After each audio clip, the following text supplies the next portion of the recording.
بسم اللہ الرحمن الرحیم۔ السلام علیکم۔ جو لوگ رب کی مانتے ہیں۔ اوناسس ایک یونانی تاجر تھا، دنیا کی سب سے بڑی جہاز رانی کمپنی کا مالک تھا، زیتون کا کاروبار کرتا تھا، اسے دنیا کے امیر ترین شخص ہونے کا اعزاز بھی حاصل تھا۔ امریکہ کی خاتون اول جیکولین کینڈی سے اس نے شادی کی، کاروبار زوال ہونے کا شکار ہوا اور مر گیا۔ اس کی پپوٹوں کے اعصاب جواب دے گئے، وہ اپنی پلکیں نہیں اٹھا سکتا تھا۔ ڈاکٹروں نے اس کے پپوٹوں پر سلوشن ٹیپ لگا دی، جس کے باعث دن بھر آنکھیں کھلی رہتی اور رات سونے کے وقت وہ سلوشن ٹیپ اتار دیتا۔ اس کے پپوٹے، اس کی پلکیں آنکھوں پر گر جاتی، اندھیرا ہو جاتا اور وہ سو جاتا۔ صبح اٹھ کر وہ دوبارہ ٹیپ لگوا لیتا۔ جب اس سے اس کی زندگی کی سب سے بڑی خواہش پوچھی گئی تو کچھ دیر سوچتا رہا اور پھر دکھی لہجے میں بولا، کاش کہ میں صرف ایک بار اپنی پلکیں خود اٹھا سکوں۔ پوچھنے والا پوچھتا، اس خواہش کے عوض تم کیا دے سکتے ہو؟ اوناسس فوراً جواب دیتا ہے، میں اپنی ساری دولت، اپنا سب کچھ۔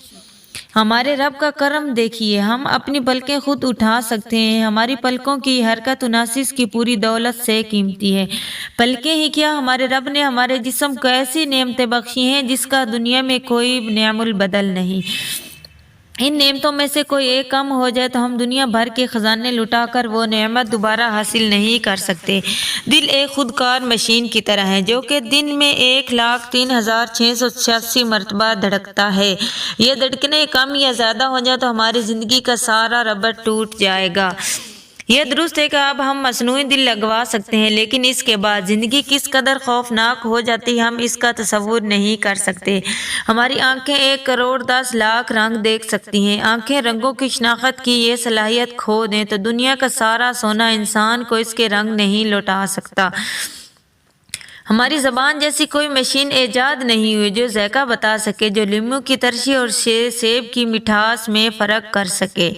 قوت گویائے سائنس نے ابھی تک ایسا آلہ نہیں بنایا جو گونگے کے منہ سے لفظ نکال سکے۔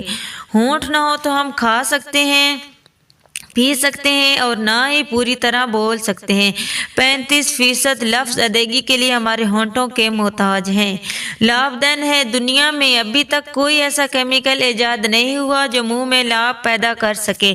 جس کا لعاب دہن ختم ہو جاتا ہے وہ ہاتھ میں ہر وقت پانی کی بوتل رکھتے ہیں، انہیں ہر 2 منٹ بعد اپنی زبان گیلی کرنی پڑتی ہے۔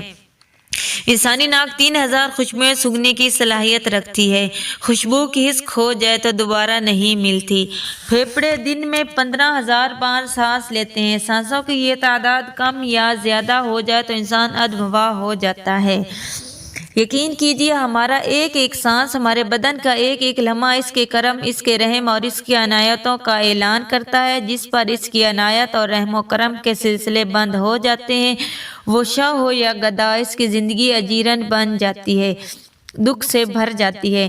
انسان گڑ گڑا کر موت طلب کرتا ہے، لیکن موت تو اپنے وقت سے پہلے نہیں آ سکتی، اور بس انسان دکھوں کی بے رحم وادی میں جلتا مرتا کڑتا کراہتا ہی رہتا ہے، اور دنیا اس کے لیے عذاب گاہ بن جاتی ہے۔ ایسی مصیبتوں کے وقت کون کسی کی سنے، کس کو پکارا جائے، کون بندوں کے دکھ درد کرے؟ دن رات رب تعالیٰ کی نافرمانیاں کرنے والے کی کب سنی جائے گی؟ ہاں، اس کریم کا کرم ہے، جس پر کرنا چاہے تو کوئی اور اسے روک نہیں سکتا، ورنہ تو میرا رب انہی کی مانتا ہے جو میرے رب کی مانتے ہیں۔ حضرت حارث بن مالک انصاری بیان کرتے ہیں کہ میں رسول اللہ صلی اللہ علیہ وآلہ وسلم کے پاس سے گزرا۔